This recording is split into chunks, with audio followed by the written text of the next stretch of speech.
Obveznosti slovenskih politikov in drugih predstavnikov. Slovenski narod je demokratičen.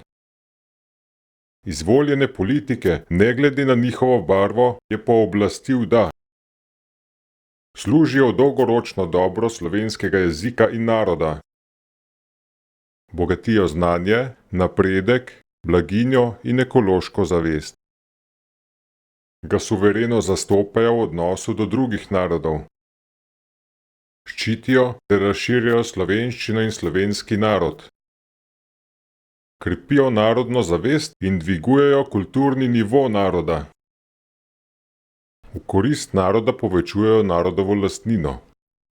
Lastnino, ki si jo kopičijo posamezniki iz lastne grabežljivosti in požrešnosti in ne služi v bistveno skupno dobro, postane v celoti last slovenskega naroda, tudi če je prenešena v tujino.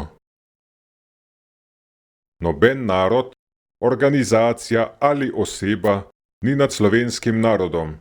To, da dogovorjene sporazume je treba spoštovati ali pa od njih odstopiti. Vsakdo prispeva glede na svoje materialne ali intelektualne sposobnosti. Tisti, ki delajo v nasprotju s temi pravili, ne delajo za skupno dobro. Zato v tej skupnosti niso dobrodošli in sami zapustijo Slovenijo. Vsakdo mora storjeno škodo povrniti.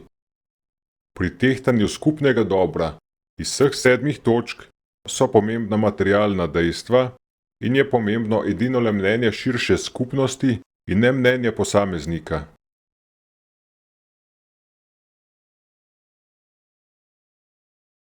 Istro, ki jo je slovenski narod prejel za menjavo, za svoje narodne izgube v Italiji pridobiti nazaj.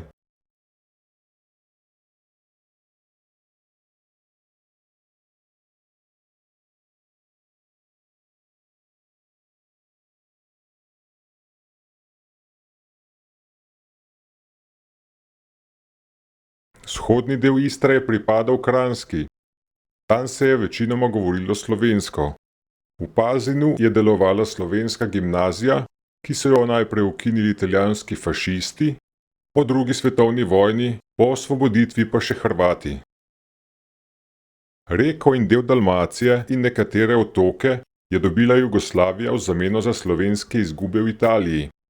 Če Hrvaška ta ozemlja želi obdržati, Slovenci dobimo preostalo Istro in Cres.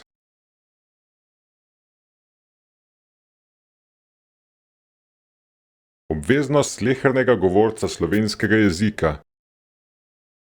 Med Hrvate in druge širiti njihov nekdanji jezik, slovenščino, na kulturen, prijeten in sproščen, a vztrajen način.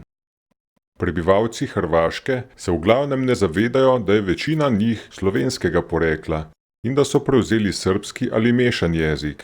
Zato imajo Hrvatje tudi toliko problemov s spreminjanjem svojega jezika. Tega ne more storiti nihče namesto tebe ali v tvojem imenu. Izgovor, da je slovenski jezik težak, je samo plehek izgovor, kar dokazujejo neslovanski tujci, ki so se v kratkem času zelo lepo naučili slovenskega jezika. Vsak normalno razvit človek se je dnevno sposoben naučiti vsaj 3 do 6 novih besed.